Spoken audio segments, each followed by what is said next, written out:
I'm Kashima, Assistant Director of Alumni and Volunteer Experience here at the university, and I am very excited to welcome you to today's webinar entitled Fireside Chat, Building a Career Through Strategy, Relationships, and Reinvention with UChicago alum Parvathy Bavishi, Global Head of Network and Enterprise Responsibility at Google. And this conversation will be moderated by career coach and alumnus Paige Williams. This conversation will address a lot. We're going to be discussing career pivots, how to get unstuck in a career, building professional relationships, and plenty more that will be all highlighted through Parvathy's career journey. Today's session is a part of our Young Professional series. If you have not heard about it, this is a month-long series of networking events and professional development programs designed for young alumni to strengthen their networks, build new relationships, and navigate their careers. And throughout the month of June, we're hosting exciting events that I hope you all can attend. I just dropped the link in the chat for you all to register. And before we dive into today's discussion, I do want to highlight a few housekeeping items. So if you have questions during the presentation, please submit those questions through the Q&A box. That'll be really helpful for us. And this webinar will be recorded and emailed to all registrants within the next 2 business days. So take a look at your inbox as that email comes through. And then after today's session, a brief survey will pop up on your screen. And we would appreciate if you complete that survey so we can hear all of your feedback about today's discussion. With all of that said, I am now going to welcome our guests, Parvathy and Paige. Wonderful. Thank you so much for the introduction and welcome. I am going to go ahead and jump right into it if that's okay with you, Parvathy. Sounds great. Wonderful. Well, to start us off, can you take us back to your time at UChicago and maybe share what you originally imagined your career path to be? Yeah, of course. So I majored in political science and human rights. It was a minor at the time. I was super involved in Model UN, and I thought that my career was going to be in government. So I was super focused on that. In undergrad, I was really focused on landing all the right internships, including at the State Department in the office for Afghanistan and Pakistan during the war in 2011. So I was like very committed to the cause. And then at the end of my internship, which was the summer before my 4th year, my boss at the State Department basically told me, I can offer you a job right now, but I don't want you to take it. She essentially told me that I should decline the job and I should get some experience in the private sector and then come back to government essentially through like a parallel path. And it honestly completely turned my world upside down. Like at that point, it was the start of my 4th year. I felt so far behind my peers that had done something like econ, and they had basically spent the whole summer either already at a firm or prepping for case interviews. And I was like, what am I going to do? So I ended up landing a job at a market research company, which honestly had like clearly no real experience required. But I guess I nailed the interview because they gave me a job. That company has now been acquired by Nielsen, but I always knew that that wasn't quite the right fit. So I started networking first with my friends, then with my friends' friends, and then I eventually landed a job at Google, and that was now over 12 years ago. Wow. Wow.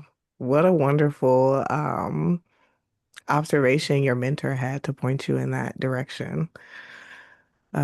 So my next question is about your career journey. So, your journey has spanned a lot of different really cool areas from policy, you've done market research, and now product leadership at Google.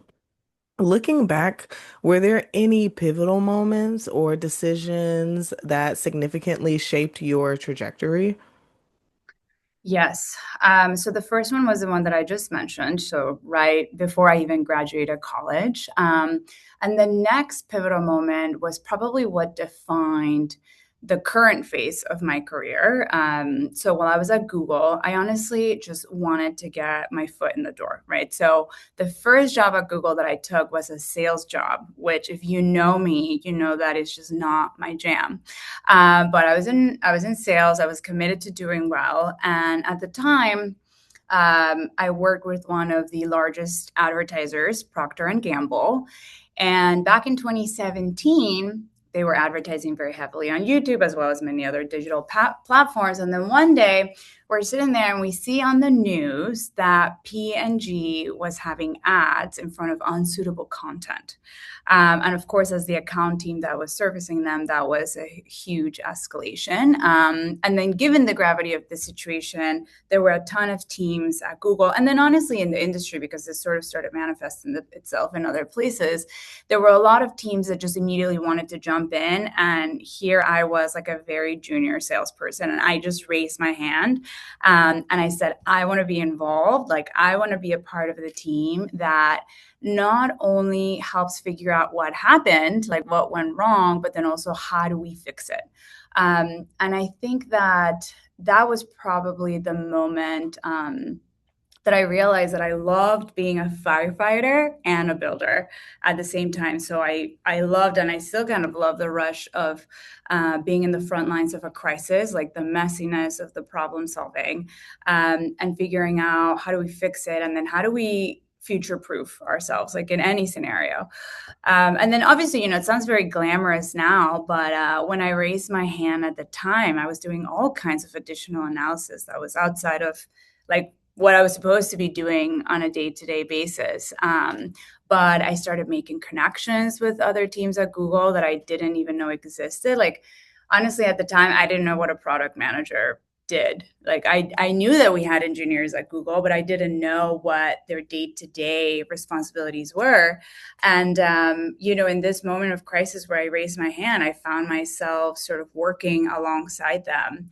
And yeah, I started getting to know them, like just really having meetings with people on other teams, understanding what they did. And it was through a connection that I made at that point that I then landed my next role, which is in the org that I currently sit in now, which obviously I've grown in, but that was sort of my step in the door. And at the time, if I am totally honest, I was totally punching above my weight. Like, I was vastly unqualified on paper, but I had already been doing this work, this kind of like additional work, and I did really well. So they already knew me. I had built rapport. They knew that I could do this next role, which was a global product lead. And going from sales to a global product lead is like pretty uncommon. But yeah, that's sort of the zigzaggy way that I got to where I am. That's really remarkable. From the sales organization to product and that combination of hand raising and networking and moving it internally as well. Like you said, as you are currently navigating your current team and dealing with the responsibilities of your current role. And I think that's something that a lot of us feel sometimes while we're in our career trying to figure out how can we move. So this next question is kind of inspired by that, and some things we've learned from our university attendees. So we've heard from some of our alums who did the survey that many of us are struggling with feeling unhappy in the current roles that we're in professionally. And that's a really common experience, both in and outside of our alumni community. For you, Parvathy, early in your career, you realized that some roles were not the right fit for you. How did you navigate those moments without feeling discouraged or stuck or even getting kind of worn out as you're pursuing these different pathways to new opportunities? Yeah, I think the first thing that I will say is someone at some point in my career said that your career is a marathon and not a sprint. And I think that when we first graduate college, we just feel like, okay, I just spent 4 years, or maybe if you went and got a graduate degree after, you just spent all this time studying. Like, surely you're going to nail down the job of your dreams. And sometimes that happens and that's amazing, but it's pretty unlikely that, it stays that way or it happens that way immediately. And so I think that the thinking of this is a marathon, and in your life, you're going to have probably different jobs, and have to stretch in different directions. And it's not always a sprint. I think that really helped me. I think the second thing that I will mention is that it is so important to nail it at your core job. I think when we start to feel stuck, it tends to be kind of like right after you've already nailed it. And then people start becoming sort of disengaged, like looking for the next gig. You sort of pull away. But it is just so important to continue to be leaned in, because that is what gets like your leadership's attention, or like your next boss's attention, right? Like, you are someone that is doing well. Like, there's just no question that you're nailing it at what you're doing. So I think with that as the background, I will say the first thing is always be looking for new opportunities, right? And it doesn't have to be a different job. Like, it could be getting involved in a new project, like getting to know a different organization. The second thing that I will say, which is sort of on the same note, is take the time to get upskilled on something new, right? Like right now, AI is everybody's favorite word. And I heard this other phrase that really stuck with me, which is like, AI is not going to take your job, but someone that knows how to use it better than you probably will. And so if you're someone that's feeling stuck, like, is there an opportunity for you to learn something new through AI, right? Like, could you maybe not build something, right? We don't have to go to the extreme, but could you learn something new? Just be involved in something in a different way. The second thing that I always tell my team is like, you got to show up as a leader. And being a leader doesn't mean you're a manager, for example, right? It just means that you are like showing up for people, you're setting the right tone. It could mean leading team culture, it could mean setting up a new process. Like, I think those people that are constantly like showing up with the right energy, raising their hand, like really stand out. Um, and it sort of sets them up for when they are ready for the next step. Like, that's the person that you think of. And then the last thing, which I mentioned that I did and I continue to push myself to do, is just meet a ton of people. Like, have meaningful conversations with them. Most people are not going to say no to a coffee chat, but always make sure that you have something that you have something to say, right? Like, you drive that conversation, like bring meaningful questions. And then as you meet more people, you realize that there are some people that it's just like, it's a coffee chat and it was blah, right? But there's other people that you end up making really good connections with, on a personal level, on a professional level. And I know that it feels kind of awkward, but I have a few mentors in my life where once I met them and I felt like I connected with them, I literally asked them, would you be open to being my mentor? It sounds a little bit like dating, like, will you be my girlfriend? But if you start making those meaningful connections, then you'll find that at some point in life, they're really going to come in handy, right? And you don't want to be the person that is reaching out to someone for the first time when you need them. And I get so many of those messages on LinkedIn. It's like, hey, we met, or like, I went to UChicago. Can you help me get a job at Google? That's not gonna sound as nice as like someone that I met before that I keep in touch with and is like, hey, thank you so much for your mentorship. I know we've been discussing my career in XYZ. Is there anything you think would be relevant at Google or any other company, right? Like, I know people all over the place. So I think that's super important. So I think to recap, it's like, find new opportunities. Doesn't necessarily have to be the next job. Show up as a leader, and then meet a ton of people. Yeah. Thank you for that. I think I hear too in your response as well, correct me if I'm wrong, but a theme of being proactive, right? So your piece about being proactive in networking and that you want to do it before you need something, or in terms of keeping eyes open for opportunities and being proactive in terms of just being curious and having an open mind before someone says, hey, you should do this, just kind of being that hand raiser that you mentioned. Yeah, absolutely. And I feel like UChicago actually trains us so well for that, right? It's the life of the Yes. mind, staying curious. Like we are perfectly positioned to be the person that is raising their hand, asking questions, like raising their hand to be at the forefront of the next big thing.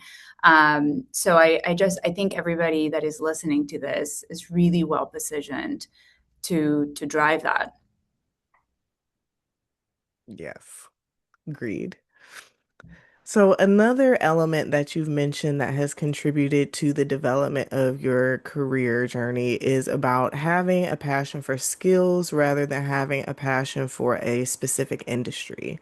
Can you explain more about what you mean by that and how that perspective has influenced your career choices so far? Yeah. So right now, I lead a team at Google that partners with our product and engineering teams to bolster our defenses that essentially keep our advertisers and our users safe from things like invalid traffic. So it's like bot attacks, ad fraud, spam on Google. That really doesn't sound very sexy, right? But I realized probably when I was at my sales job at Google that I could get energized by pretty much anything, as long as one, it allowed me to be creative.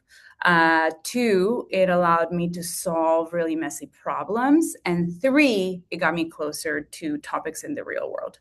And so as I went through my career, again, like network lead for responsibility, like it just doesn't sound that cool. But every single day, I'm like, doing things and using my skills in a way that is really energizing. And of course, if you're someone that has a passion for a specific topic, you should absolutely pursue that. Um, when you think about it, if you're working a 40-hour job on average, you're spending a third of your life working.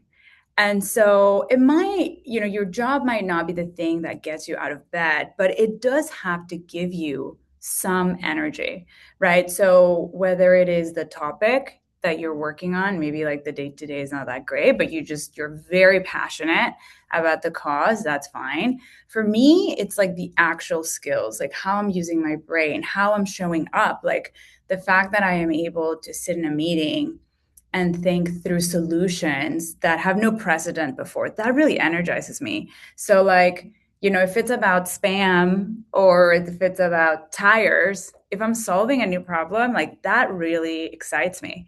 And so I have realized in my career that I think for me, it's about chasing the skills. Like that motivates me. If I'm motivated, I'm going to do a better job. So that's sort of how I've gone from one role to the next. And I think now, sort of with that maturity, I have a better sense for what I need to do as I continue in my career. Yes. And I've read articles that kind of emphasize the exact point that you've mentioned, especially with the evolution of AI as a tool in our world. The fact that being skill-based, regardless of industry, is going to what's create an enduring career rather than just focusing on this same title or this same role throughout your entire journey. Now I have a question circling back to the relationships piece. Um, so this question kind of ties back to some of the themes around mentorship that you mentioned earlier. We know that relationships, mentorship, sponsorship can play an important role in how someone's career develops and the opportunities they're able to get. What have you learned about building meaningful professional relationships, and how should young professionals approach mentorship intentionally? So I know we already talked about the being proactive and not waiting till you need something to create that connection, but are there any other things here that are really important to approaching mentorship for young professionals? Yeah, I think I said those answers from the perspective of like being a mentee. If I can give you the perspective of being a mentor, when people come to me and ask for advice, like the people that stand out are the ones that already have an agenda or like a perspective. Like I love hearing how people think. And when they follow up, that gets me invested in their career development. So I would say everything that I said before, meet a lot of people, keep a cadence, always bring something to the table. And I don't mean like don't have it be transactional, but like have something to talk about, right? Like drive that conversation and make sure that you have a regular cadence for connecting. And it doesn't mean like you reach out to 10 people and you have to now all of a sudden have like 10 monthly meetings, but there's a few, like for instance, I probably have maybe two or three mentors. That's not a lot, but they are very invested in my career. They have been absolutely critical when I have needed that sort of calibration of like, am I doing well? Is this right? So I think that's really valuable. Great. One follow-up question I have on the mentorship piece as well that I found just always kind of puzzled me as a younger professional starting my career.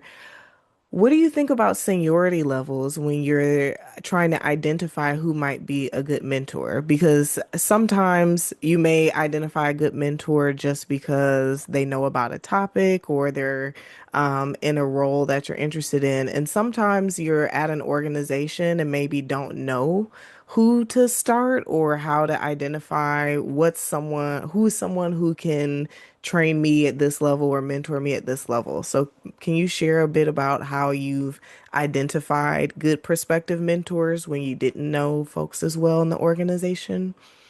Yeah, that's an excellent question because I actually think that some people that are very confident will just actually go up to a director or a VP and be like, "Can we have a coffee chat?" That's probably not most of us. The way that I sort of started my mentorship journey was with people that were maybe not necessarily my peers, but just a little bit more experienced. Like I started just asking them, like, how did you get to where you are? And then keeping those connections up, like now many of them are VPs and directors. And so now all of a sudden I have a buddy that is a VP.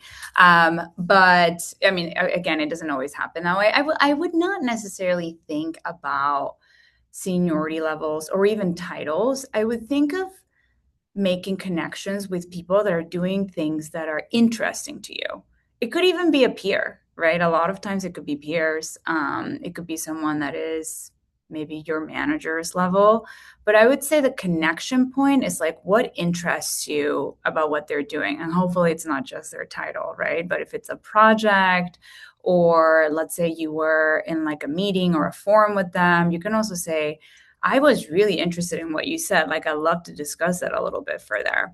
And then, like I said, I think through keeping up that regular cadence, you'll realize that you'll end up with people that are in very critical positions. And I think in this day and age, it makes all the difference, all the difference. Like, I will tell you from a hiring manager perspective, when you already know someone's work, um, it makes a big difference, right? So keep up the connections, make sure that you're bringing something to the table. Yes, yes. And I think that ties back to one of the earlier points you made about being prepared for how you use the time with the mentor of at kind of the micro level, right? Having the questions planned out and being prepared to use their time thoughtfully. But at the larger, kind of broader relationship level, those follow-ups and those updates that you mentioned, and even thinking about probably which mentor you go to for which thing. Because I heard you mention that you have two or three mentors, and I'm sure you ask them different things or maybe go to them for different types of questions. Oh yeah, yeah, totally. And I don't want you guys to think that I talk to them all the time. I probably talk to them maybe once a quarter for some of them, another was 2 times a year, another one I text all the time. So it just, you sort of develop a different relationship with each. And I have grown to value those mentorships so much that when I have come across the opportunity to actually work for one of them, I have declined it because I actually appreciate the relationship that we have, like that trust that we have, that I wouldn't want to jeopardize that, right? Like I'm gonna have many managers, many leaders in my life, but I'm probably not gonna have as many true mentors. And so I really cherish that. That's such an interesting perspective. Wow, especially thinking about that because I think in this economy, it's really easy to say, "Ooh, a job offer with someone I know, let's jump on it." But you raise a really good point. You will have many managers or directors, but you won't always get that genuine connection with a good mentor. So now I have a couple questions or a question about self-advocacy and growth because we know career growth also requires confidence, it requires self-advocacy and evolving those skills over time. So you've emphasized the importance of self-advocacy and really asking for what you want in professional spaces. What are some of the things that helped you become more confident in advocating for yourself professionally? Yeah, I would say, on the note of advocating for yourself, I go back to the theme of you got to nail it at what you're doing, right? Like, don't be the person that is asking for a promotion when you're not already like an absolutely excellent candidate for your day-to-day job. You will be surprised the number of people that do that. The way that I would position it is, you always want to absolutely highlight your accomplishments, but as you're looking for the next thing, like think about positioning it as, what are opportunities that I could raise my hand for that will get me better prepared for fill in the blank. It could be a particular role, it could be a promotion, it could be a different team, and sort of approach it that way. But absolutely, you have to be the driver of your career. Um, I feel like a broken record at this point, but like the driver of all of those conversations that really stands out. And I think that the way that I personally built the confidence to advocate for myself was because I knew that I was doing really well, right? Like I was getting the ratings. And whenever I wasn't, because I wasn't always excellent, right? We all have to learn and grow and fail to be better. I always ask for feedback. Actually, to this day, I have a reminder on my calendar for, I think it's like the first Monday of every month that just says ask for feedback. And I have found that people are so receptive to that because most people just don't ask. And the fact that I could sort of calibrate myself on how I was doing at any given point, like in a project or a presentation or whatever it might have been, I could get better, right? And so at some point, I had sort of like gathered enough experience and enough feedback and worked on it and iterated on it where I felt pretty confident that I was really the best candidate for a particular job or a particular role. And so, again, it just really goes back to the theme of get upskilled, like be a leader, and then almost make it like hard to deny the next opportunity. Yes, yes. And I see just such a consistent through line with the perspectives you're sharing overall because I could envision you to your earlier points about using that mentor time well, that might be a great time to ask for some of that feedback, right? Like if you have a mentor that's in the same organization with you, you could say, "Hey, I see, I just published my XYZ thing. Could you let me know what you think of the analysis?" Or maybe a more pointed question, depending on the environment you're in. But I love how the perspectives you're bringing, it's not just the vehicle, but also how to be in the driver's seat of the vehicle, right? So the part of having the initiative to set up the conversation, the planning and forethought to plan the questions well, and then both the confidence and growth mindset to ask for feedback really proactively. Yeah, and I will say the thing about feedback is it's not just like asking for feedback or receiving feedback. You should also feel empowered to give feedback to others. I actually think it shows a huge sign of professional maturity when people give feedback. I do it all the time, and there are so many people that are like so thrown off. They're like, "Wait, I didn't ask you for feedback." But I give it because I just think that we all we all like deserve to know how do we improve. Like we all want to better ourselves, right? And if you sort of live in this bubble and don't understand how you might actually be doing like objectively, you might actually be thinking that you're doing worse than you actually are, right? Like maybe you are nailing it, but you don't know that until you ask. And so if you're in a position where you have regular feedback loops with your manager or otherwise, then that's amazing. Like fully take advantage of it. But if not, I would totally encourage you to set that up for yourself because it shows up really well when you ask for feedback and when you give feedback. And then, of course, it doesn't mean that you're going to tell someone, "Hey, you sucked." Of course not. Like it should be really constructive and productive. But I think people appreciate that, and so few do it that it really stands out. Yes, yes, 100% agree. And I think the point that you mentioned about the feedback loop itself is really important, right? Because one thing, um, it took me a while to learn as a younger professional was that some of the people that I am reporting to are also still building their careers. They have their own growth priorities and their own mentors and their own aspirations. So sometimes I may not hear it, not because it's malicious, but because it's on me to stay on their radar and kind of keep whatever cadence worked. Like you mentioned in your case, there may be someone who you connect with every other day or someone who's just once a quarter or twice a year. But that consistency in the follow-up is where that richness comes from, it sounds like. Yes, yes, absolutely. And they may not be the person that gets you your next role, but they might be the person that connects you to your next role or connects you to the next role.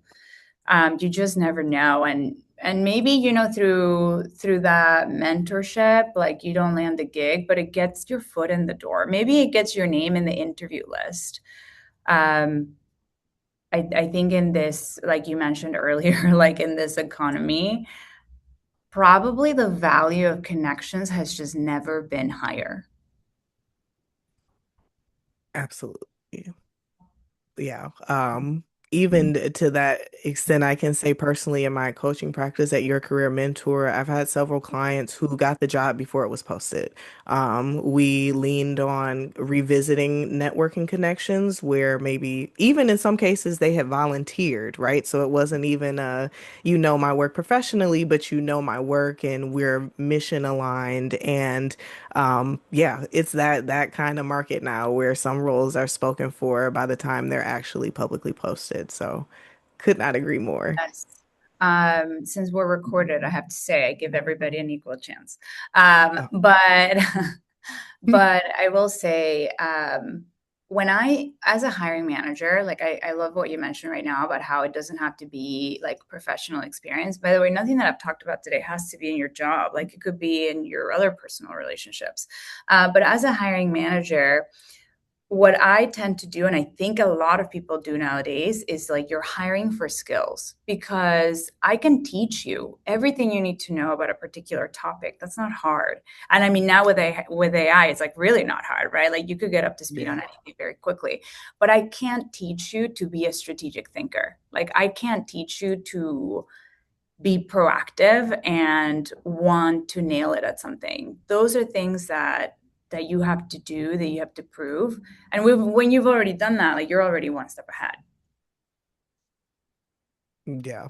Yeah. You can collect credibility in a variety of settings, both professional and otherwise.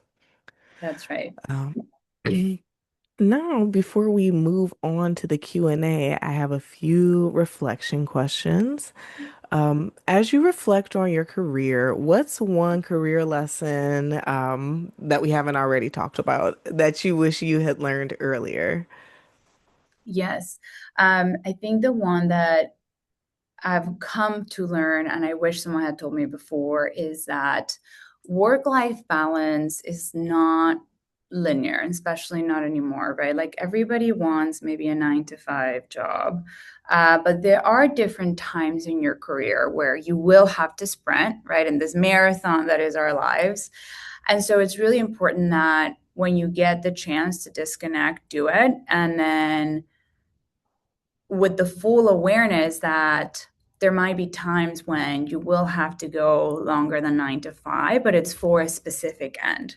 So I think about it now when there's days when, or weeks when I really have to go at full speed. But I know that at the end of it, I have to take some time to recharge, spend time with my family. Um, and that's work life balance to me. Like work life balance to me isn't at 5 o'clock, I never look at my email or open my computer. Or conversely, like be on my phone the whole evening when I'm with my kids, right? It's like you have to be intentional about the moments that you disconnect and the moments that you really lean in. Yes. And I think too, on top of that, I hear a theme in there too of self-awareness, right? Of just understanding where am I in my career and what do I need and how do I ask for it as well, or how do I communicate or develop clear expectations so that I am still growing the way I want to grow in my career, but also being able to show up in my personal life the way I want. Hearing the way you described it, I almost envision kind of the shift from work-life balance being about an hour by hour or day by day to sometimes it's week by week or month by month, and trying to average out, year by year as you kind of get decades into the professional setting. Yes. So we have one more question before we move on to our audience Q&A. So for alums who are currently navigating change or reinvention or uncertainty or even unhappiness maybe in their own careers, what mindset or advice would you leave them with today?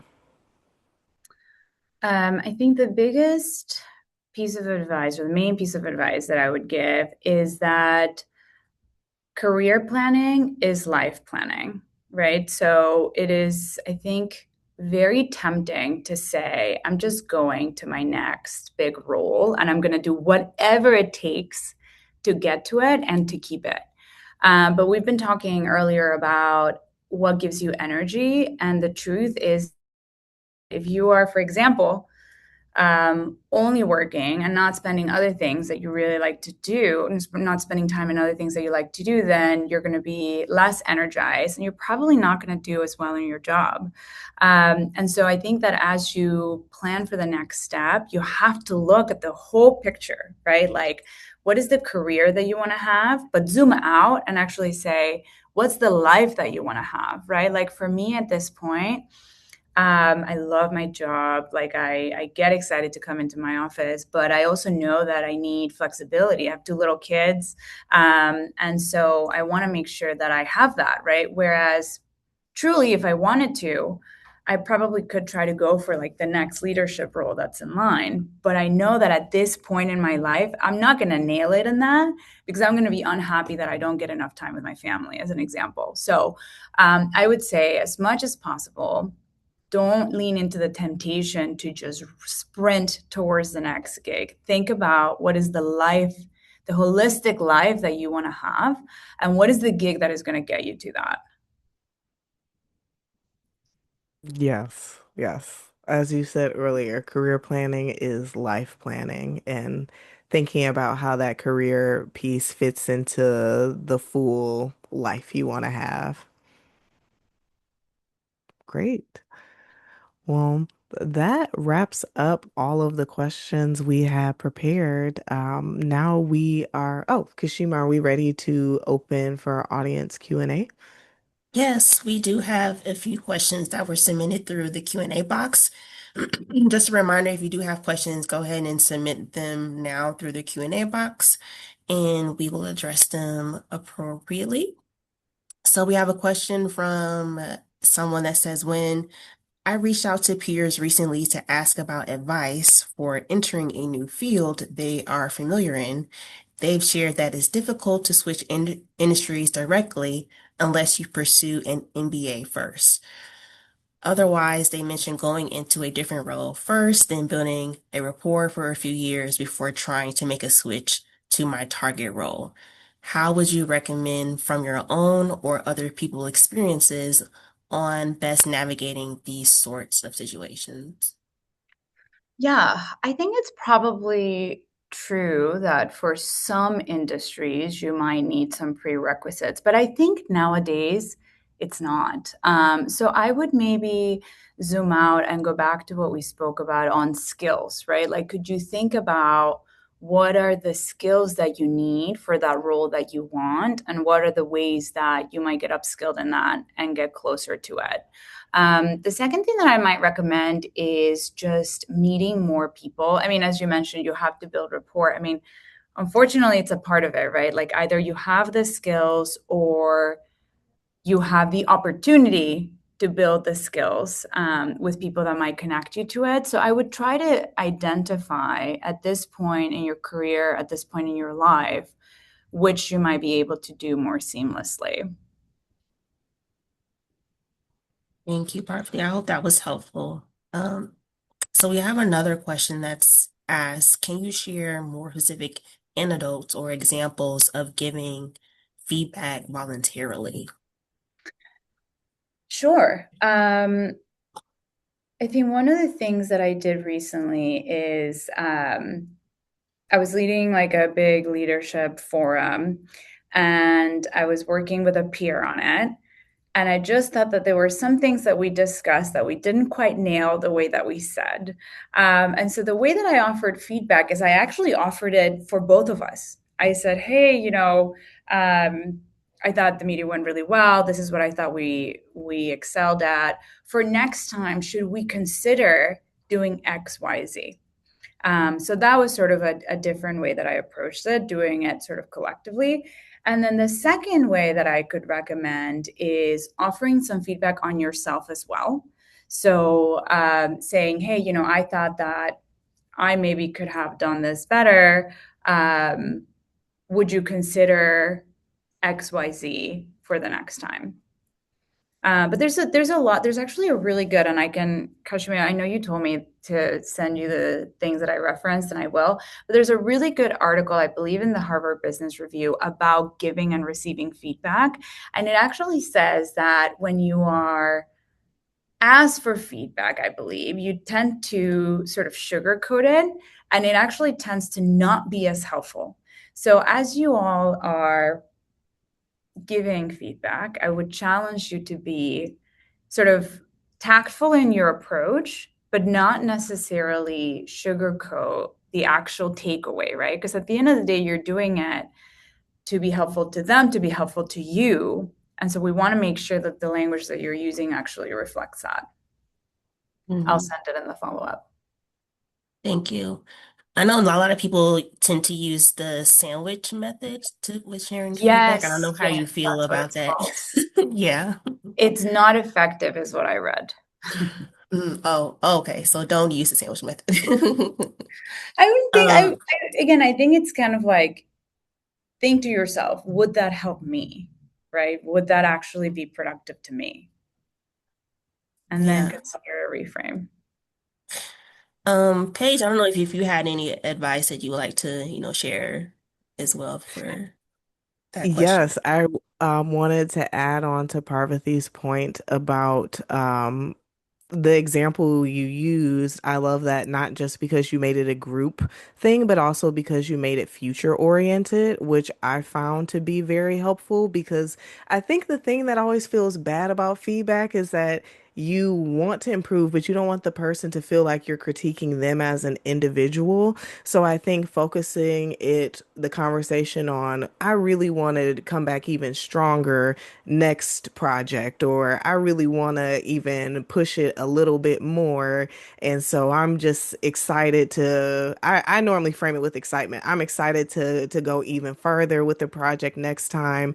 Here are some things I'm thinking about. And then that way, when you do have to share the truth you may be nervous about, you've already established it's in service of this shared goal. And my only goal is to get us even stronger, even better next year, and kind of putting that up front as the intention before you kind of share exactly what that is. And then as well, after you share the feedback maybe about yourself, inviting folks to follow up with me later too, because I think sometimes if you say at the moment, and I'm open to any feedback for you, they may be like, well, I wasn't thinking about giving you any feedback today. I'm thinking about going to lunch. And now, like, what is this? But sometimes I'll even set 30 minutes on the calendar a week from now and say, I know I didn't do everything exactly how I want it. So please give me one or two things. Like, I'll just ask them for a small number sometimes, even if they don't have anything, if they have time, just to kind of set the tone that like we give each other feedback here and it's okay and it's fun and it's in service of our next time collaborating together as an investment in our working relationship. Paige, I really liked what you mentioned about not just asking someone for feedback. Like, do you have anything for me? I actually find that the better requests are the ones that are more specific. So, for example, do you have any feedback on how I presented these slides? Or actually, my goal was to drive this point across. Do you think that I did that effectively? I tried to do that for myself. Sometimes it's hard because you actually just want the person to say that you did a great job, but they might actually say that. So challenge yourself to ask for more constructiveness through specificity. Yes, I love that. And I am going to build on that by saying, yes, ask for that specificity because I think that's one of the biggest differences, especially for young professionals, between undergrad and a job. Whereas in undergrad, you're turning in your assignment and it's expected that it'll be reviewed and graded, and the professor will tell you what you did wrong. Whereas in a job, your manager may not want to just grade your work because they're expecting you to kind of guide their attention a little bit more to the parts you need help with.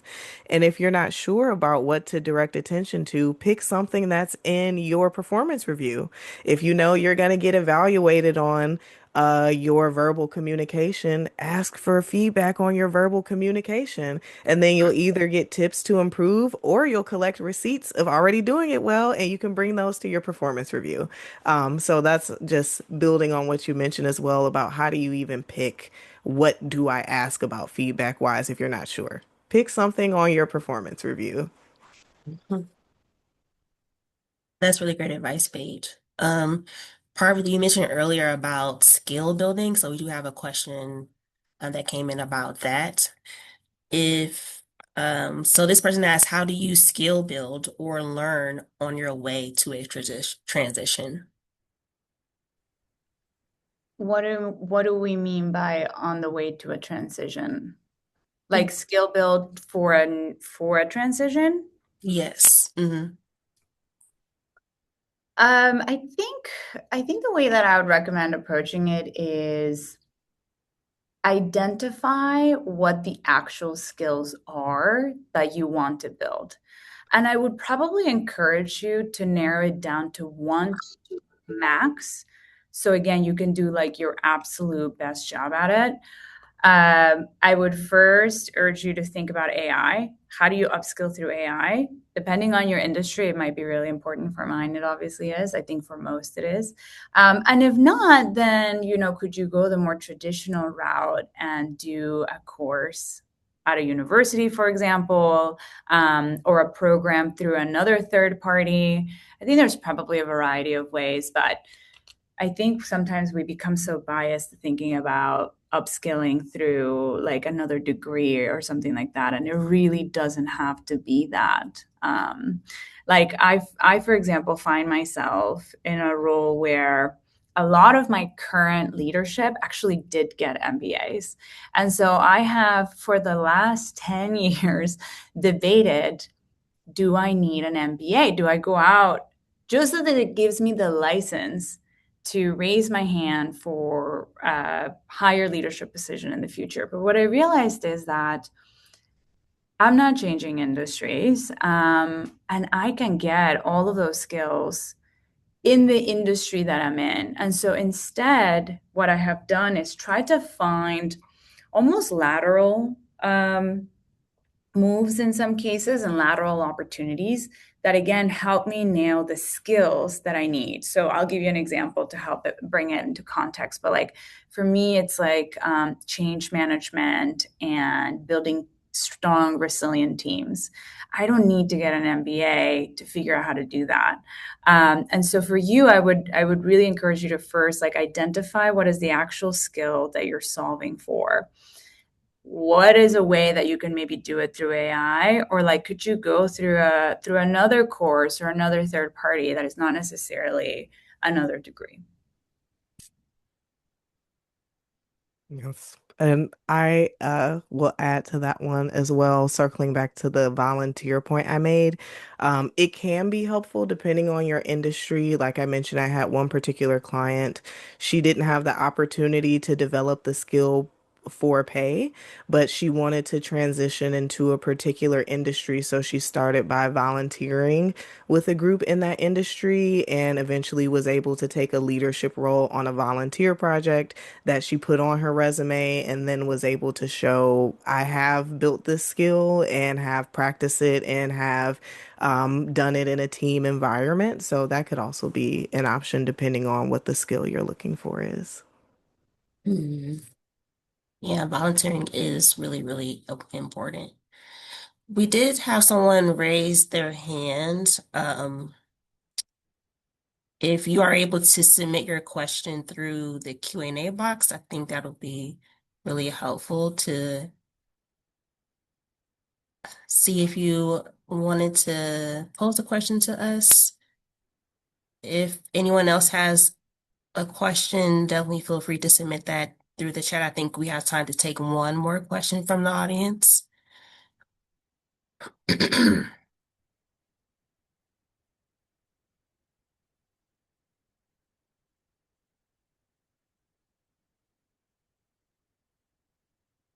We do have another question that asks, how do you decide which opportunities to say no to on your way to building a career? That's a great question. I think that's where you have to think about life planning versus career planning, right? Like, does it fit with your life? Does it actually interest you? And then I think it becomes easy to say no. But I recognize that that's not always the case. I was recently in a situation where I had a colleague that had sort of used all of her connections to land a job that she ultimately declined. And so I can't, this is not my personal experience, but I thought it was a really interesting learning experience for me. And I think what she did when she said no is she went back and sort of explained how the role that she was ultimately taking was better for her life today. So, obviously both roles were incredibly attractive, but when you think about the life you want to live, um, they might not always all make sense. And that might not be where you envisioned yourself, but it might be it might be what you need. So I would think about that. I don't know, Paige, if you wanted to add in onto that question before you wrap up today. Yes, I'll give kind of more of the immediate few steps that I would take because I'm a recovering people pleaser, and I really struggled with saying yes to everything early in my career because I thought everything was going to be the thing. So what I eventually started doing was asking, could I have a minute to reflect on, the opportunity and just kind of clarify tactically when is the decision due by? Then this is another opportunity for you to use your mentors well. So I would reach out to any mentors that maybe have had experience working on that type of project or opportunity. Ideally, you already have a cadence set up, as Parvathy mentioned before, where you can just add that on to next meeting's agenda, but it may be a shorter reach out. Or if you have resources at your organization, for example, I worked at a company that had like an internal board of all the former projects, I would look up who did this project last and ask them for coffee and, try to learn a little bit more about, how late did you have to stay each time? Or, did you wind up using that mainframe that you built and was it actually helpful? And try to get a sense of what's the opportunity cost, what's the impact, and what can I learn here by learning more directly from others who have done it. And it's okay to ask for a little bit more time. And in my case, I kind of made it a part of my personal brand of like, I am someone who likes to reflect on things. So if it's not urgent or costly to the company, may I have an evening or a moment or 2 business days or whatever timeline works to get back to them and let them know it's because I want to reflect and really want to make sure that I can bring my A game, right now or whatever the wording is. So agree on evaluating. And if you're not sure in the moment and you're maybe struggling with people pleasing like I did, take a beat. It's easier to ask for more time and then try to do some diligence and recon to see what the opportunity really entails. Thank you, Paige. That was really helpful and insightful. And thank you, Parvathy, for all of your insights today. I think this was a great discussion. I hope everyone was able to leave with some takeaways and advice to apply into their own lives. So thank you both for joining us. Thank you to our audience for joining us this afternoon. As a reminder, before you go, a short survey will appear. Please complete that. We'll love to hear your thoughts about today's conversation and future events that you would like to be a part of. And one more time, to just thank you. Thank you for participating in the Unprofessional series. We hope to see